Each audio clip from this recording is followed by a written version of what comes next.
Day 3 of the NFL free agency came and went for the Chicago Bears, and it was a fairly quiet day for Ryan Poles and the Chicago Bears. He did make a signing to add some competition to the left tackle position and brought back Elijah Hicks. We're going to talk about that and why, as I said yesterday, we may need to prepare for the Chicago Bears free agency to start going ahead and winding down. And Maxx Crosby's latest comments have some people thinking that he will not be coming to the Chicago Bears or any team. We'll talk about all that plus more right after this.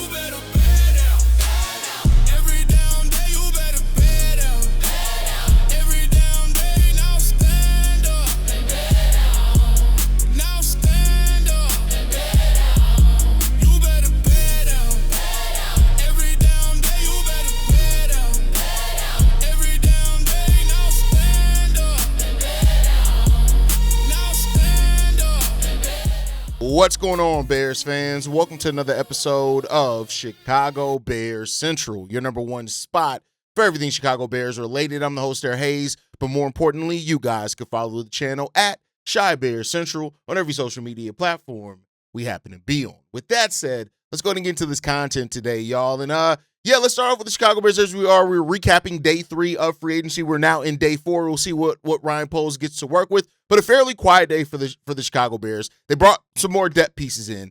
Jedrick Wills, the offensive tackle that was formerly with the Cleveland Browns, is now a Chicago Bear. They signed him to a 1-year contract. This one's according to Adam Schefter. And this is not a major signing by any stretch of the imagination. Now, reportedly, he will come here and compete with Braxton Jones for the starting left tackle position. You would like to think that Theo Benedict may be a part of that as well, right? And that's what it comes down to. When you look at what Jedrick Wills has been before, he was a former top 10 pick in the first round, top 10 pick in the first round.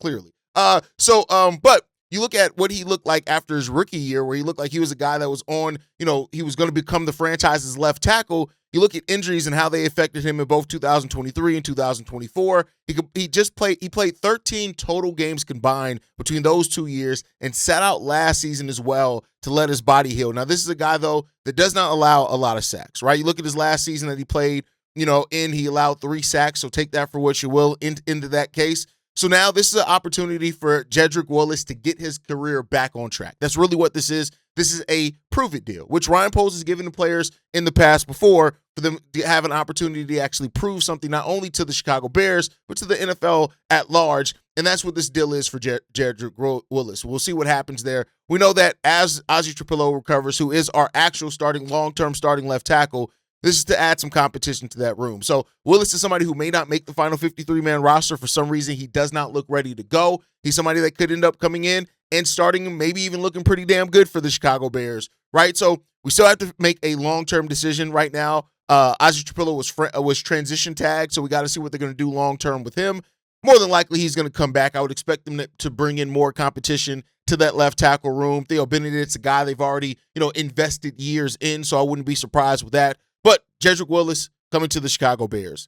The Bears also re-signed Elijah Hicks as well yesterday to a 1-year contract. This one came from Brad Biggs. And Hicks is going to provide some depth at safety, right? Kevin Byard, who did leave to the New England Patriots, more on that in a second. He's gone. And Jaquan Brisker right now has not signed a new deal as of yet. So you're bringing back Elijah Hicks, a guy that did appear in all 17 games last season for 19 tackles, playing backup, and just a depth and some depth there that you are familiar with. It's familiar with Dennis Allen's system, familiar with the scheme. You don't have to worry about any type of learning curves or anything like that. And you're bringing in a guy who can come in and knows exactly how to play for you. And that's just what it comes down to for the Bears. The Elijah Hicks thing is solid enough. He joins DeMarco Jackson and, Daniel Hardy as other Chicago Bears who have re-signed with the Bears to stay there in their specific roles. And then yesterday, the Bears lost Kevin Byard. Now, this was one that was a little bit surprising just by the way that Ryan Poles has talked about Kevin Byard. Now, we have heard that Dennis Allen talked about when he get younger and faster. And, that's probably what this is in regards to. But there's always some questions on if it was going to be Byard, if it was going to be Jaquan Brisker. And, now Kevin Byard, who, we lost both our Pro Bowlers. Nashawn Wright is gone as well. Kevin Byard's now gone also. But, the Bears are looking to get younger with that. Bringing in Kobe Bryant to this team it left a lot of things open. Kobe Bryant's a guy that does a lot of what Kevin Byard does, but he's younger, he's faster, and, for what it's worth, that's just the reality of it. So when you look at so far, just to recap free agency so far for the Chicago Bears, out of the new free agent signings, the Bears have signed Kobe Bryant, Devin Bush, really good guys are going to start right away for this team. They traded for Garrett Bradbury, who's going to be the starting center unless something changes. You also brought in wide receiver and special team guy Khalif Raymond, who I like. You brought in depth piece Cam Lewis as well, who plays all the defensive back positions between both the corner, the nickel, and the safety, which is giving you some flexibility there.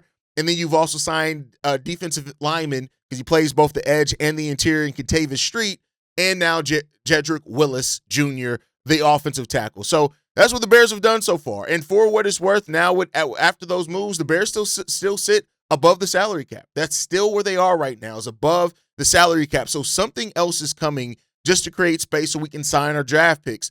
What other free agent signings are coming, that's a story for another day, right? We don't exactly know what's going to happen there. The Bears can still clear cap space by restructuring, doing some other things to create some significant space and room if they need to. I'm just starting to think that splash signing is not happening.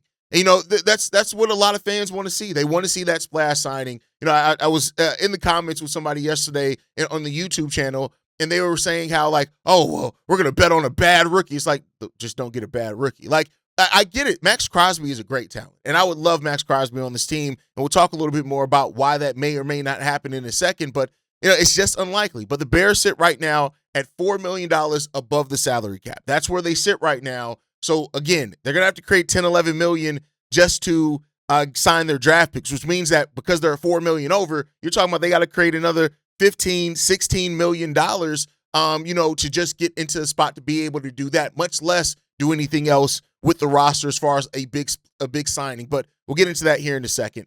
When you also look at the Bears that we've lost so far, right? Bears that have signed, elsewhere. Kevin Byard, gone. Nashawn Wright, gone. Tremaine Edmonds is with the Giants. Olamide Zaccheaus is with the Falcons. Dominique Robinson is with the Texans. Chris Williams, the defensive tackle, also signed with the Falcons. Then you have Durham Smythe, who also signed with the Baltimore Ravens as well. And the Bears players that the Bears have re-signed, DeMarco Jackson, Elijah Hicks, Daniel Hardy, backup quarterback Case Keenum, and left tackle Braxton Jones are all the guys who have re-signed so far with the Chicago Bears. So the Bears don't have a lot of cap space for big names, right? Now they do have some other guys that are still, former Bears that haven't signed elsewhere. Jaquan Brisker is one of those guys. Jonathan Owens is one of those guys. Travis Homer, please don't bring back Travis Homer. Nick McLeod, Jalen Reeves-Maybin, Jalen Jones, Scott Daly, Devin Duvernay, C.J. Garner-Johnson, Jordan McFadden, Ty Summers, and Ricky Stromberg are all guys out there who have not signed new contracts with the Chicago Bears as of yet in this free agency, and we'll see what comes of it going forward and going next. So, the Bears, they still got some work to do. And that's really what this comes down to. It's still a lot of work for the Chicago Bears to do, but most of that may be done in the draft, and that's just the reality of what's going to happen.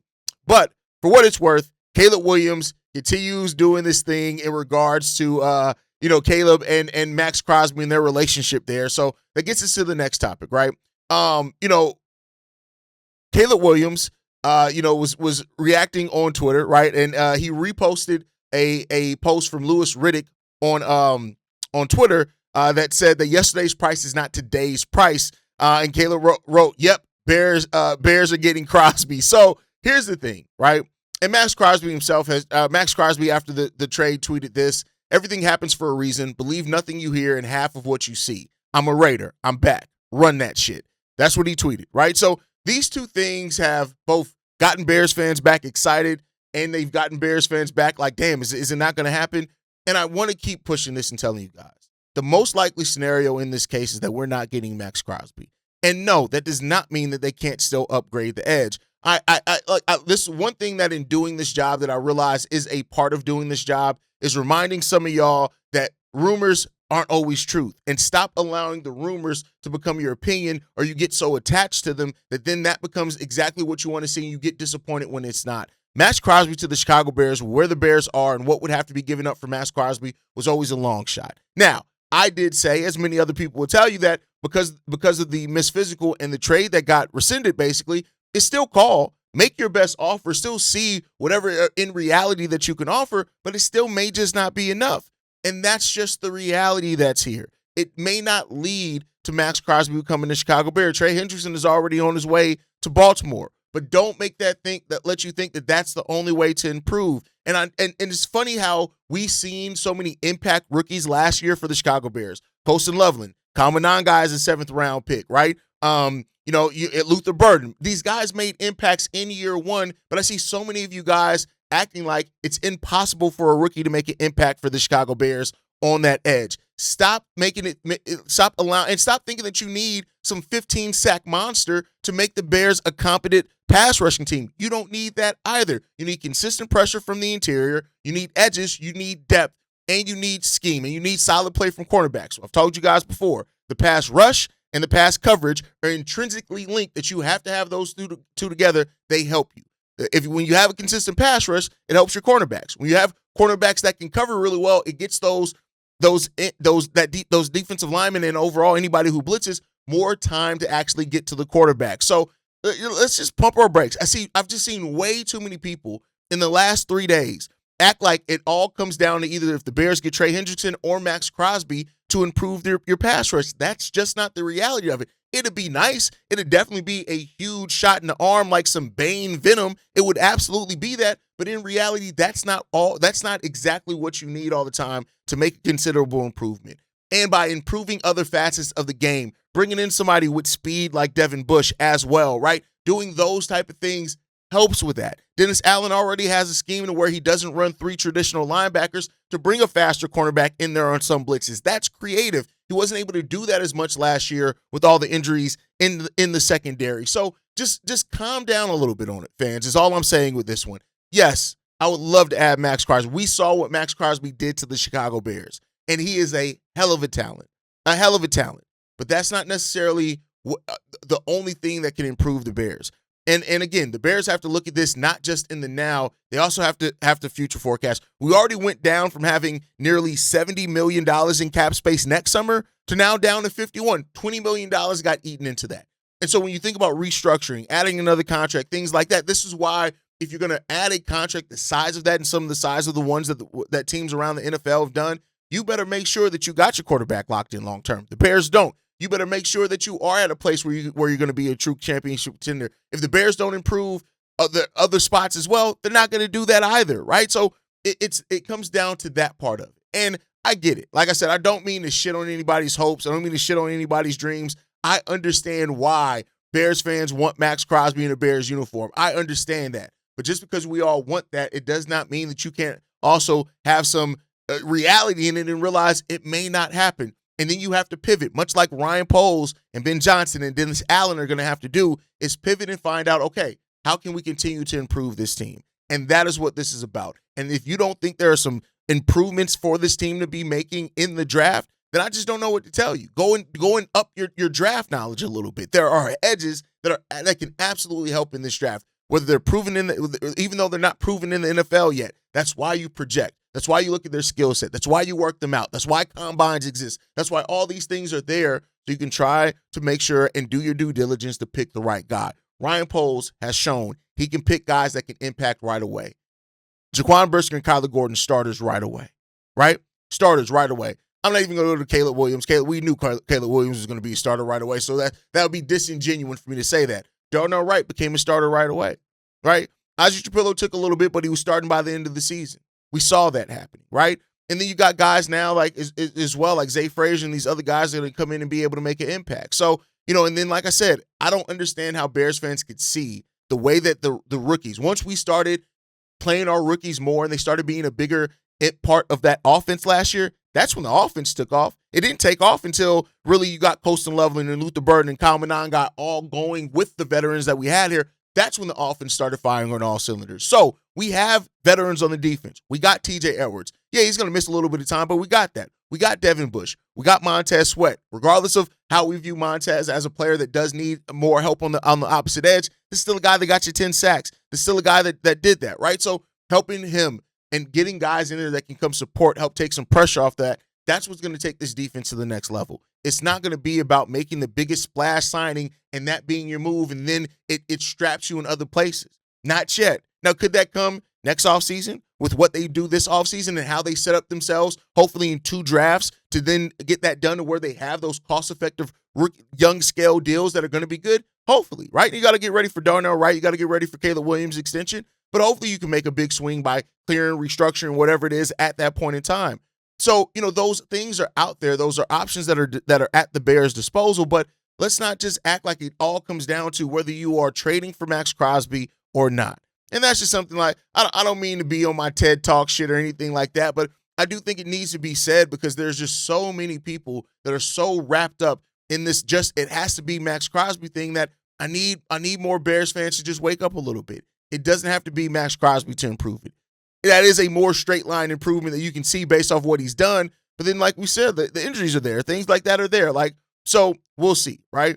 But when you look at it as well, what do the Bears still need? I think that's a fair question to ask here. What do the Bears still need? We're still needing another safety. And this is all to say that what needs to happen the rest of the way this offseason. We still do need another safety. Now, that could end up being that Jaquan Brisker could be that safety, and then we don't have to go there, right? But it does seem like if they were going to bring Jaquan back, I think it would have already happened. And, maybe that's just me kind of, PTSD or whatever it is. But it just seems and it feels like to me this is a situation where Jaquan Brisker may not be back for the Chicago Bears. Again, if I'm wrong on that, I'll be wrong on that one. But we'll see what ends up happening, right? You get Cam Lewis there on the deal, which is solid enough, right? Who's a backup more nickel and slot, but you still need another starter there. Then cornerback, right? And this really depends. Of course, Jalen Johnson, Tyree Stevenson, Kyler Gordon. You got Terrell Smith still. You got Zay Frazier, who's expected, to be there after, he dealt with the season with personal issues with where they're there. But, I think that the Bears are pretty solid there. I think adding a guy like Cam Lewis adds depth there. But, we'll see. It could be, if they're setting up for either Terrell Smith or Tyreek Stevenson to not be here long term, you could very well see the Bears draft a cornerback somewhere in this draft. Tight end is still in need, only in the sense that you need that third tight end, right? Of course, we got Cole Kmet. We do have Colston Loveland. I think we're straight there with starters. But as we saw with Durham Smythe last year, sometimes in there are more clear blocking downs. And because of the way that we know that Ben Johnson likes to have the 12-man personnel, I think that's important in that one as well. And so we'll see what happens. Then as far as the defensive line, we still need an edge in the defensive line. I don't know what's going on with Dio and Yingbo, right? We're going to have a lot of cap space wrapped up in Dio and Grady Jarrett in this season, right? And hopefully both those guys are motivated to come in and be better. And we have seen that. We've seen players be better in their second year with a new team and not as much as their first year with a new team, and maybe that. We're looking for improvement for Austin Booker there, but I still think that the Bears are going to need to sign another edge. Well, we know that they need to either sign or draft another edge. That's the place. Wide receiver, I still think a slot, another third wide receiver is going to be there. Oz is gone. Devin Duvernay's probably gone as well. You do have Jahade Walker, who maybe the Bears feel confident in his ability to step in there. You also got in Khalif Raymond as well, who's a guy that can still catch passes there, but he's probably going to be a primary kick returner. So I do think you need to add another player to this group. Probably a day 3 pick is where I'm looking at it for the Chicago Bears in the wide receiver market. Probably a day 3 pick. Offensive line, I still think we need a little bit more depth at center. We did bring in Garrett Bradbury as well. We got him for a 2027 5th-round pick. And so, he's not the Drew Dahlman level center, but I think he can stand in there. He doesn't allow sacks. He can be a solid starter for you now, but go ahead and find your center of the future. I think that's something that you can look at. Sam Height from the Kansas City Wildcats is expected to be there in the 3rd round. Brad Biggs has mentioned him as somebody that the Bears could be interested in as well. So take a look out for that. So looking at it overall, we still need another offensive line signing or two. We need another wide receiver to add some depth there, or a future player that we can add as a day 2 or day 3 pick.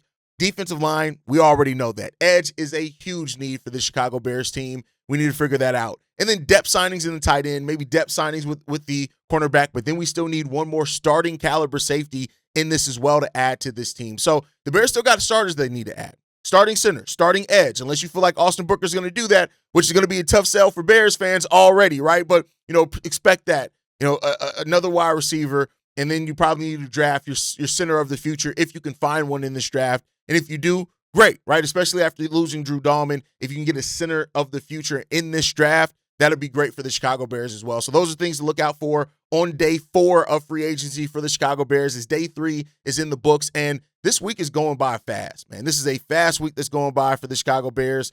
We just got to see what's gonna happen next. So you guys let me know how you feel on everything down below with this team. What's coming up next down the pipeline? We shall see. We shall see. What can the Chicago Bears do in free agency? What can they still add? Let's see what they do there. But that's going to wrap it up for today's episode. Ryan Poles is adding pieces, but the question now becomes, for a lot of Bears fans, is a bigger move coming? How will you address the pass rush? Is it free agency or the draft? And how well will Ryan Poles perform in the draft again? We'll see what he can find. How many starters can Ryan Poles find in the draft? That's kind of a common theme here now. But that's it for today's episode. Make sure you guys like the video, subscribe to the channel as well. You can follow us at Chi Bears Central on every social media platform. You can send us any feedback, questions, comments, concerns, ChicagoBearsCentral@gmail.com. And lastly, if you want to leave a text message and our voicemail for the mailbag, the number to do so, 773-242-9336. We are the #1 spot for everything Chicago Bears related, but that's thanks to you, lovely and beautiful people. And like I like to end every episode on, Chi-Town up, but Bear down. Love you guys. Peace, y'all. This has been a presentation of the Break Media.